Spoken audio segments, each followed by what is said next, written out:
Hello and welcome back to the channel. तो आज का जो हमारा टॉपिक है वो रहने वाला है हमारा चार्टर एक्ट 1853, जो कि हमारा लास्ट टॉपिक रहने वाला है कंपनी रूल का। ठीक है, तो ये टॉपिक जो हमारा स्टार्ट करने से पहले मैं थोड़ा सा रोड मैप फिर से डिस्कस करना चाहता हूँ कि हम है कहाँ पे, हम आए कहाँ से थे और हमें जाना कहाँ पे है। ठीक है ना, तो हम स्टार्ट करते हैं। देखो क्या हुआ था, मैंने बताया था आपको, ईस्ट इंडिया कंपनी की जब फाइनेंशियल हालत ख़राब हो गई थी तो उसके बाद उनको लोन दिया गया था बाय ब्रिटिश गवर्नमेंट, और ब्रिटिश गवर्नमेंट ने उनको रेगुलेट करने का फैसला किया और उसी की वजह से आ गया हमारा रेगुलेटिंग एक्ट 1773।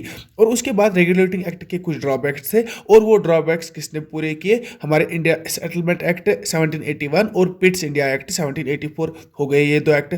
उसके बाद मैंने बताया था कि जो रेगुलेटिंग एक्ट 1773 आया था तो ब्रिटिश गवर्नमेंट ने ये 20 ईयर्स के लिए दिया था। ठीक है ना, 20 ईयर्स के लिए जब दिया तो उसके बाद आया था 1793 वाला रेगुलेटिंग एक्ट, जो हमने यहाँ पे लिखा नहीं है क्योंकि उसमें कोई उतना अच्छा पॉइंट था ही नहीं कि जो कि आपको एग्जाम में पूछा जाएगा, या उसमें कोई ऐसी अचीवमेंट या ऐसी कोई बात ही नहीं थी कि जो हम पढ़ेंगे। ठीक है, तो आप याद रखिए कि 1793 वाला चार्टर एक्ट भी आया था तो उसकी जगह कुछ इधर पे होगी। ठीक है, इधर पे आया था हमारा चार्टर एक्ट 1793। अब चार्टर एक्ट 1793 भी कितने टाइम के लिए आया था, 20 ईयर्स तक। तो 20 ईयर्स के बाद कौन सा आ गया, 1813 का चार्टर एक्ट। अब चार्टर एक्ट 1813 भी तो 20 ईयर्स के लिए आएगा। हाँ सर, तो 20 ईयर्स के बाद कौन सा आएगा, 13 को 20 आप ऐड कीजिए, 33 बन जाएगा। चार्टर एक्ट 33 आ गया। अब चार्टर एक्ट 33 फिर से 20 ईयर्स के लिए आ गया, तो आ गया हमारा कौन, चार्टर एक्ट 1853, जो कि हमारा लास्ट चार्टर एक्ट है। और इसी के साथ हमारा कंपनी रूल खत्म हो गया। देखो क्या हुआ इधर पे, मैं आपको बता रहा था कि जो भी चार्टर एक्ट आया ना वो 20 सालों के लिए आया। मतलब क्या है कि जो ब्रिटिश गवर्नमेंट है वो चार्टर एक्ट लाती थी ईस्ट इंडिया कंपनी के कामों को रेगुलेट करने के लिए 20 सालों तक। ठीक है, अगर 1813 में चार्टर एक्ट लाया गया तो जो प्रोविजंस 1813 वाले चार्टर एक्ट में है वो वैलिड रहेंगे अगले 20 सालों तक, और अगले 20 सालों के बाद रिन्यू किया जाएगा। तो वही आता था फिर 1833 का चार्टर एक्ट।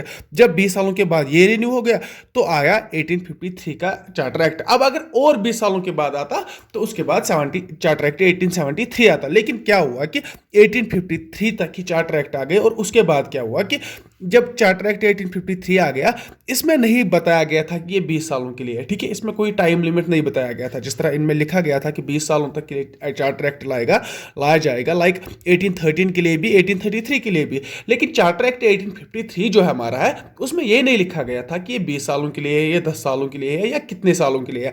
मतलब कि कोई टाइम लिमिट नहीं दिया हुआ था। तो आप इस तरह से ये बात का अंदाजा लगा सकते थे कि जो ब्रिटिश गवर्नमेंट है वो कंपनी रूल को कभी भी किसी भी टाइम टर्मिनेट कर सकती थी। ठीक है ना, तो आई होप कि आपको ये समझ आ गया। हम स्टार्ट करते हैं अपना चार्टर एक्ट 1853। तो चार्टर एक्ट 1853 पढ़ने के बाद हमारा जो ये कंपनी रूल है, कंपनी रूल एंड हो जाएगा। मैंने आपको बताया था, पहले मैं आपको बताऊंगा कि हम है कहाँ पे और हमें जाना कहाँ पे है। तो मैंने डिस्कस किया आपके साथ कि हम आए कहाँ से 1853 तक, और 1853 के बाद क्या होता है कि जो ब्रिटिश गवर्नमेंट है वो कंपनी रूल को एंड कर देती है। ठीक है ना, अब ब्रिटिश गवर्नमेंट खुद पावर में आ जाती है, और इसी के साथ एंड होता है हमारे कंपनी रूल का, या तो आप बोल सकते हैं कि ईस्ट इंडिया कंपनी जो इधर पे रूल कर रही थी वो एंड होता है। कब एंड होता है, चार्टर एक्ट 1853 के बाद। कब होता है फिर, क्या आता है, जब गवर्नमेंट ऑफ इंडिया एक्ट 1858 आता है तो उसी के साथ हमारी कंपनी रूल का ऑफिशियल एंड होता है और स्टार्ट होता है हमारा क्राउन रूल। ठीक है ना, क्राउन रूल में हमें क्या क्या पढ़ना है, government of India act 1858, Indian councils act 3 Indian councils act, जिसको लास्ट वाले को हम मॉर्लिमेंटो रिफॉर्म्स भी बोलते हैं। उसके बाद गवर्नमेंट ऑफ इंडिया एक्ट 1919 या मॉन्टेगो केमिस्फोर्ड रिफॉर्म जिसको हम बोलते हैं, गवर्नमेंट ऑफ इंडिया एक्ट 1935, और उसके बाद इंडिपेंडेंस एक्ट, और हम आज़ाद हो जाते हैं। इतनी सी हमें कहानी पढ़नी है। ये तो हमने खत्म किया। आज हम ये वाला लास्ट वाला चार्टर एक्ट 1853 पढ़ेंगे और उसी के साथ हमारा कंपनी रूल खत्म हो जाएगा, और उसके बाद हम सीधे क्राउन रूल पढ़ेंगे। इसमें 4-5 दिन लगेंगे और हमारा टॉपिक जो पूरा खत्म हो जाएगा, और हम फिर उसके बाद कॉन्स्टिट्यूशन स्टार्ट करेंगे। ठीक है ना, चलो हम स्टार्ट करते हैं आज का टॉपिक, जो कि हमारा चार्टर एक्ट 1853। अब तो आपको टॉपिक पता ही गई है। देखो क्या हुआ, मैं आपको थोड़ा सा हिस्ट्री में आकर बैकग्राउंड की बात करूंगा। चार्टर एक्ट 1833, इससे पहले चार्टर एक्ट 1833 आया था, तो अगर आपको याद होगा उधर पे ट्रेड मोनोपोली जो है ना वो पूरी टर्मिनेट हो गई थी। अब ट्रेड मोनोपोली एंड होने की वजह से क्या हो गया था, जो ब्रिटिश ईस्ट इंडिया कंपनी है ना, ब्रिटिश ईस्ट इंडिया कंपनी है, वो क्या बन गई थी, एक पॉलिटिकल पावर बन गई थी। पॉलिटिकल पावर, या आप बोल सकते प्योरली एक एडमिनिस्ट्रेशन बॉडी बन गई थी, एडमिनिस्ट्रेटिव बॉडी बन गई थी। कौन सी? British East India Company. क्यों? क्योंकि ट्रेड मोनोपोली जब खत्म हो गई, जब तिजारत ही खत्म हो गया इनका, तो कमर्शियल काम भी खत्म हो गए, कमर्शियल एक्टिविटीज भी खत्म हो गई, कमर्शियल रेवेन्यू भी खत्म हो गया। जब सारे कमर्शियल चीजें खत्म हो गई तो ब्रिटिश ईस्ट इंडिया बची क्या? एक पॉलिटिकल पावर बची, ठीक है ना। अब ये एक पॉलिटिकल पावर बची, तो अब आगे देखते हैं कहानी क्या होती है। तो हमें पता है कि जो ईस्ट इंडिया कंपनी है, जो हमारी ईस्ट इंडिया कंपनी, इसको कौन कंट्रोल कर रहा था? इसको कंट्रोल कर रहा था court of directors and board of control, ठीक है ना। यही हमने पढ़ा ना लास्ट वाली वीडियोस में। एक तो इसको कंट्रोल कर रहा था कोर्ट ऑफ डायरेक्टर्स, दूसरा इसको कंट्रोल कर रहा था board of control. Court of directors charter act 1833 तक क्या देख रहे थे? वो देख रहे थे कमर्शियल काम। लेकिन चार्टर एक्ट 1833 में कमर्शियल काम जब खत्म हो गई, कमर्शियल एक्टिविटीज जब ईस्ट इंडिया कंपनी की खत्म हो गई, तो जो court of directors and board of control, ये 24 इन मेंबर थे और ये 6 इन नंबर थे, ठीक है ना। तो ये दोनों क्या देखने लगे? ये पॉलिटिकल काम देखने लगे, ठीक है ना। पॉलिटिकल काम, पॉलिटिकल अफेयर्स। आई होप कि आपको समझ आ रहा होगा कि जो ईस्ट इंडिया कंपनी है उसको कंट्रोल कर रहे थे कोर्ट ऑफ डायरेक्टर्स और बोर्ड ऑफ कंट्रोल। दोनों अब क्या करने लगे? जबकि कमर्शियल काम खत्म हो गए तो कोर्ट ऑफ डायरेक्टर्स का काम भी खत्म हो गया। अब वो भी कौन सा काम करने लगे? पॉलिटिकल अफेयर्स वाला काम। पॉलिटिकल काम जो कर रही थी कंपनी, तो उन्हीं कामों में उनको हेल्प करने लगी, ठीक है ना।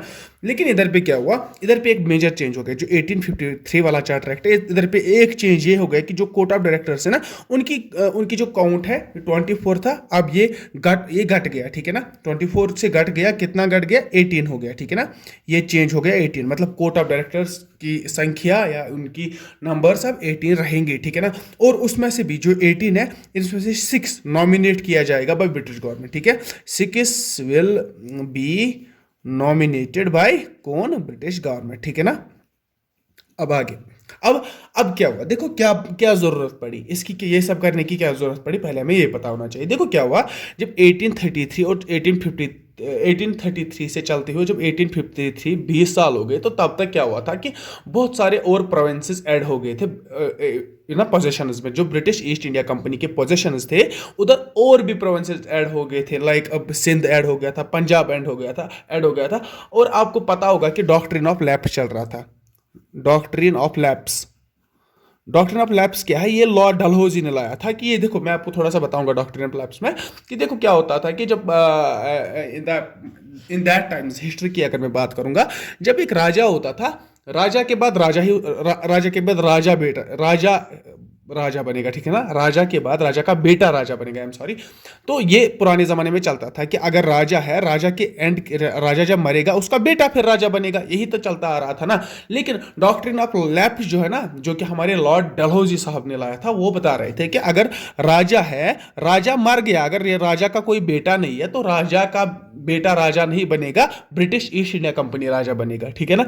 आई होप कि आपको समझ आ गया कि जो किसी राज्य में अगर किसी का बेटा नहीं होता, तो उधर पे वो एनेक्स की जाती थी, ठीक है ना। वो प्रोविंस उधर पे एनेक्स की जाती थी ब्रिटिश ईस्ट इंडिया कंपनी के, by the forces of British East India company, और उस पर डायरेक्ट रूल चलता था ब्रिटिश ईस्ट इंडिया कंपनी का। अदरवाइज क्या होता था कि जो राजा होता था, अगर किसी स्टेट में, मान के चलो अगर राजा है, राजा का बेटा है, राजा के 2 बेटे हैं, इन 2 बेटों में से एक बेटा हमारा राजा बनेगा। इसके मरने के बाद, इस राजा के मरने के बाद जो इसका बेटा होगा वही तो राजा बनता था ना। इधर पे क्या यही होता था। लेकिन उसके बाद क्या हुआ कि डॉक्ट्रिन ऑफ लैप्स जब लगाया गया बाय कौन? लॉर्ड डलहौजी, तो उसने बताया कि अगर राजा का बेटा नहीं है, तो उस राजा का बेटा, उसका भतीजा कोई नहीं आएगा राजा बने, हम खुद राजा बनेंगे। मतलब ईस्ट इंडिया कंपनी खुद राजा बनेगी और उसको उस प्रोविंस को वो एनेक्स कर लेती थी।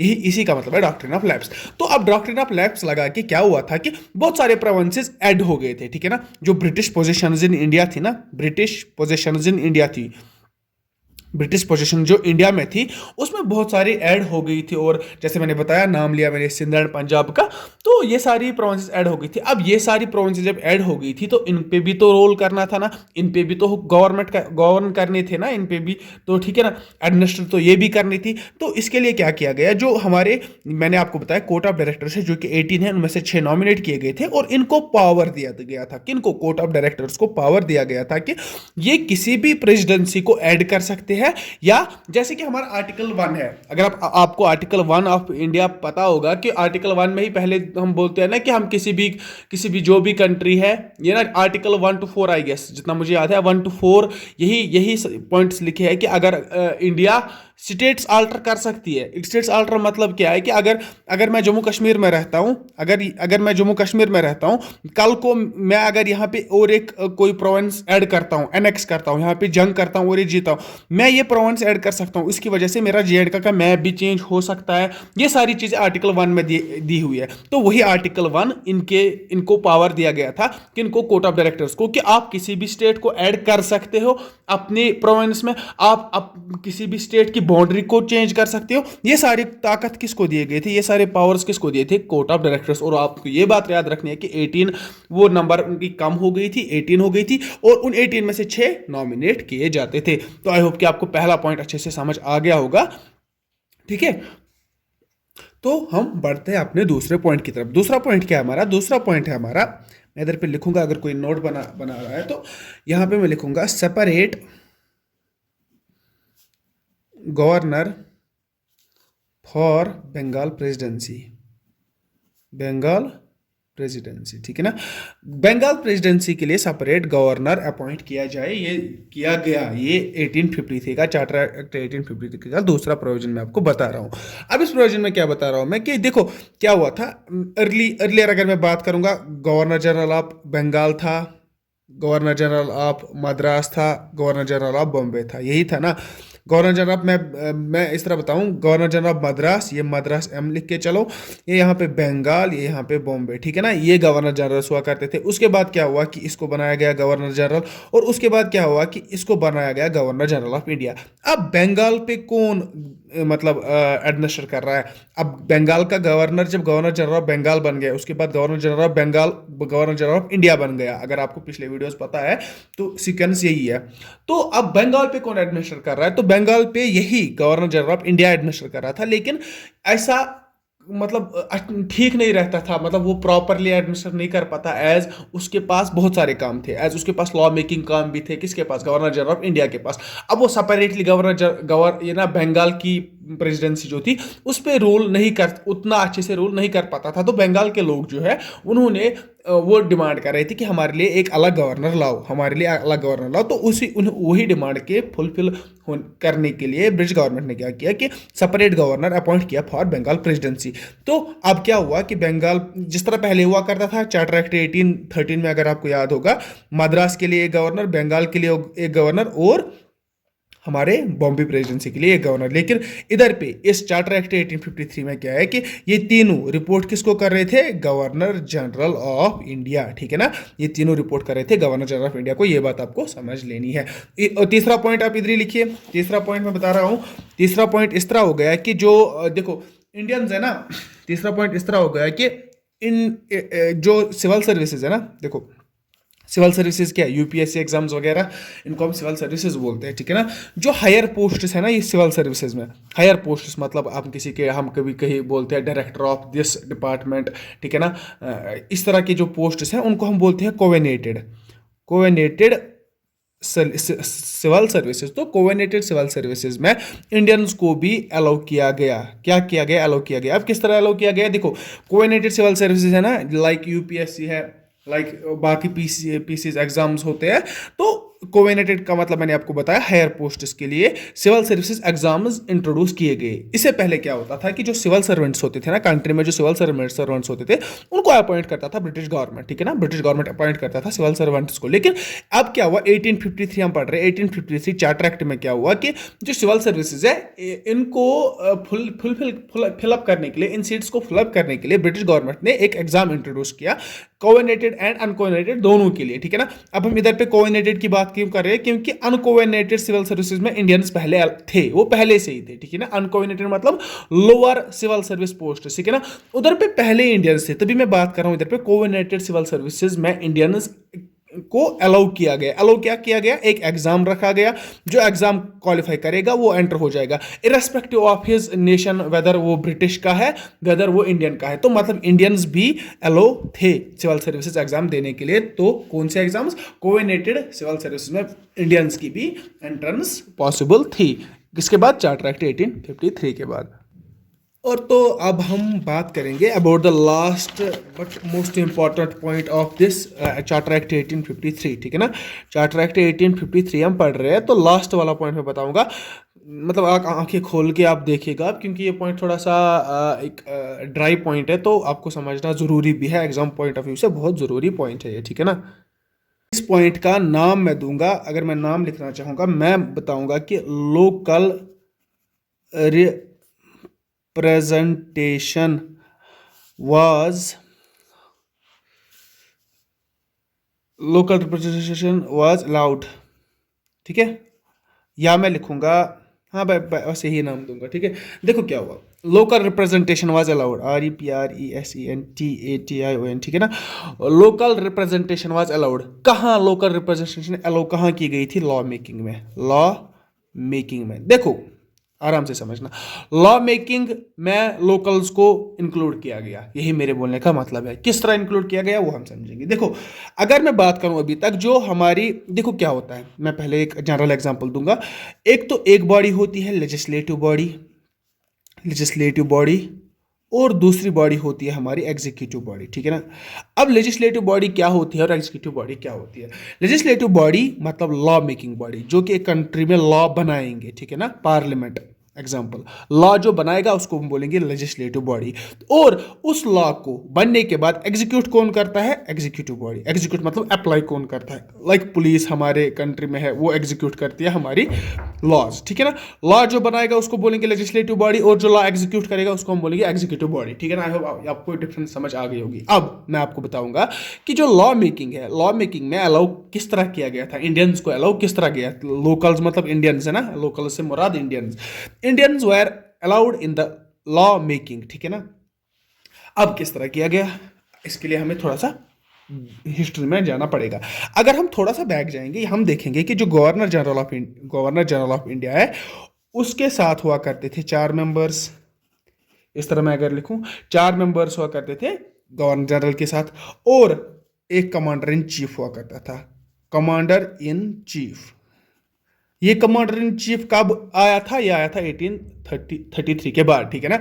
अब आप ये समझिए कि जो लॉ मेकिंग बॉडी थी वो ये थी, कौन कौन सी थी? गवर्नर जनरल ऑफ इंडिया, उसके साथ एग्जीक्यूटिव 4 थे, और 4 में से एक लॉ मेकिंग, एक लॉ मेंबर था जो कि पढ़ा लिखा, मैंने कल बताया था चार्टर एक्ट 1833 में, जो एक पढ़ा लिखा आदमी था, लॉ ऑफिसर था, और उसका नाम क्या था? लॉर्ड मैकॉली, ठीक है ना। अगर आपको याद होगा, लॉर्ड मैकॉली को इधर ऐड किया गया था, तो गवर्नर जनरल काउंसिल के एग्जीक्यूटिव मेंबर से थे, उनकी जो टोटल काउंट था वो 4 बन गया था, ठीक है ना। ये क्या था? ये लॉ ऑफिसर था इधर पे, ठीक है ना। और साथ में उसके बाद ऐड किया गया था इसमें कमांडर इन चीफ। अब ये 6 बंदे मिलके क्या काम कर रहे थे? अब बताएं, ये 6 बंदे मिलके एक तो लेजिस्लेटिव काम कर रहे थे, दूसरा एग्जीक्यूटिव काम कर रहे थे। 2 काम ये कर रहे थे, लेजिस्लेटिव काम और एग्जीक्यूटिव काम। मतलब क्या है कि लेजिस्लेटिव काम मतलब क्या है कि ये लॉ भी बनाते थे और उसके बाद ये एग्जीक्यूट करते थे। लेकिन इधर पे ये चेंज हो गया, ये चेंज हो गया, ठीक। चेंज क्या हो गया कि 6 लेजिस्लेटिव, ये याद रखना, 6 लेजिस्लेटिव काउंसलर्स को ऐड किया गया। 6 लेजिस्लेटिव काउंसिल्स को ऐड किया गया। कहां पे ऐड किया गया? गवर्नर जनरल के काउंसिल में, ठीक है ना। मैं इधर पे आपको दिखाऊंगा कहां पे पहले ऐड किया गया। ये गवर्नर जनरल ऑफ इंडिया है, ठीक है। यहां पे इसके साथ कौन है? एग्जीक्यूटिव्स, 4 एग्जीक्यूटिव्स इधर पे लाए गए, और 6 लेजिस्लेटिव काउंसिल, ठीक है ना। 1 2 3 4 5 और 6 लेजिस्लेटिव काउंसलर्स लाए गए। यहां पे 4 एग्जीक्यूटिव्स ऑलरेडी है, और इधर पे कमांडर इन चीफ एक है, ठीक है। आप समझिए, अब ये भी किसके काउंसिल में है? गवर्नर जनरल ऑफ इंडिया के काउंसिल में। ये भी किसके काउंसिल में है? गवर्नर जनरल ऑफ इंडिया के काउंसिल में। अब खाली क्या हुआ कि ये जो 4 बंदे हैं, ये क्या काम करेंगे? ये काम सेपरेट किया गया। इनको बताया गया कि आप भाई एक काम करो, आप एग्जीक्यूटिव काम करो। इनको बताया गया, इन 6 मेंबर्स को, कि आप लेजिस्लेटिव काम करो। तो क्या मैं बता सकता हूं कि यहां पे एक मिनी पार्लियामेंट बनाया गया था? मिनी पार्लियामेंट, मिनी पार्लियामेंट बनाया गया था ना, एक बॉडी जो है, जो हमारी गवर्नर जनरल काउंसिल है, काउंसिल में से एक बॉडी है जो कि 4 मेंबर्स और इन कमांडर इन चीफ एक है, वो कि जो कि हमारा कौन से काम करेंगे, हमारे एग्जीक्यूटिव काम करेंगे। और दूसरी बॉडी जो हमारी उधर पे 6 बंदे हैं जो कि ऐड हो गए, ये 6 मेंबर्स ऐड हो गए। अब अभी मैं आपको नॉमिनेशन भी बताऊंगा इसको कि इनका कि आए कहां से, लेकिन अभी आप पहले काम समझिए। 6 बंदे ऐड हो गए, 6 बंदे अब क्या काम करेंगे, वो सर लेजिस्लेटिव काम करेंगे, वो लॉ मेकिंग का काम करेंगे। लॉ मेकिंग काम ये 6 करेंगे और एग्जीक्यूटिव काम ये ऑलरेडी जो इधर पे 6 मेंबर्स थे। तो टोटल मेंबर्स कितने बन गए, 12 मेंबर्स। ये 12 मेंबर्स क्या रिप्रेजेंट कर रहे थे, एक मिनी पार्लियामेंट, ठीक है ना। अब मैंने पॉइंट क्या बताया था, अगर आपको याद होगा, मैंने बताया था कि local representation was allowed. Local representation का मतलब क्या है कि जो लॉ मेकिंग है, अब मैंने आपको लॉ मेकिंग दिखाई कि कैसे बनेगी। अब लोकल्स कहां से आएंगे, लोकल्स इधर से आएंगे। देखो ये 6 मेंबर जो थे ना, इनकी मैं स्टोरी अगर आपको थोड़ा सा बताऊं, ये 6 मेंबर जो थे, इनमें से एक मेंबर था जो कि था chief justice supreme court Calcutta का, ठीक है ना, chief justice of supreme court, ठीक है ना, कलकत्ता का, तब कलकत्ता का था, ठीक है ना। दूसरा कौन था, दूसरा भी एक जस्टिस हुआ करता था, जज एक हुआ करता था, सुप्रीम कोर्ट कलकत्ता का। हो गए 2 मेंबर्स। और कितने मेंबर्स बचे अब, 4, 1 2 3 4। एक मेंबर आता था हमारा बंगाल से, बंगाल प्रेसिडेंसी से, दूसरा आता था हमारा मद्रास प्रेसिडेंसी से, तीसरा आता था हमारा बॉम्बे प्रेसिडेंसी से, और चौथा आता था हमारा आगरा प्रेसिडेंसी से, ठीक है ना। कितने मेंबर्स आ गए, 6 मेंबर्स आ गए ना, जो कि मैंने बताया था ऐड किए गए। लेजिस्लेटिव काउंसिल में 6 मेंबर्स ऐड किए गए थे, जिनका काम क्या था, लेजिस्लेटिव काम था, लॉ मेकिंग काम था। अब ये 6 मेंबर्स कौन कौन से, chief justice of supreme court of Calcutta जो कि इंडियन था, चीफ जस्टिस ऑफ ये चीफ जस्टिस नहीं, सॉरी, जस्टिस और भी कोई जज, अदर जज, ठीक है ना, कहां का, सुप्रीम कोर्ट का ही, तो वो भी ऐड किया गया था। जो बंगाल का, बंगाल प्रेसिडेंसी, मद्रास और यहाँ पे बॉम्बे और आगरा की जो प्रेसिडेंसी से एक एक बंदा अपॉइंट किया गया था, यहाँ पे नॉमिनेट किया गया था। तो ये सारे मेंबर जो है ना, ये कौन थे, ये इंडियंस थे। तो मैं बता सकता हूं कि in the charter act 1853 local representation was allowed, included, जो भी आप बोलोगे, local representation was included. Law making में लोकल रिप्रेजेंटेशन को इंक्लूड किया गया था, ठीक है ना। तो आई होप कि आपको ये सारी चीजें समझ आ गई होंगी। तो प्लीज़ आप लाइक कीजिएगा, शेयर कीजिएगा चैनल को। Thanks for watching. कल हम यहाँ पे, अगर मैं आपको बताऊं, यहाँ पे हमने चार्टर एक्ट 1853 भी क्लियर किया अच्छे से। ये सारे हमने क्राउन रूल हमने पूरा कंप्लीट किया। इसके बाद हम पहुंचेंगे किधर पे, अपने, अब सॉरी, कंपनी रूल हमने कंप्लीट किया। अब हम पहुंचेंगे अपने क्राउन रूल पे, इसमें मैं 2-4 दिन दूंगा। उसके बाद हम सीधे अपने कॉन्स्टिट्यूशन पे आ गए। Thanks for watching this video and take care of yourself. Good bye.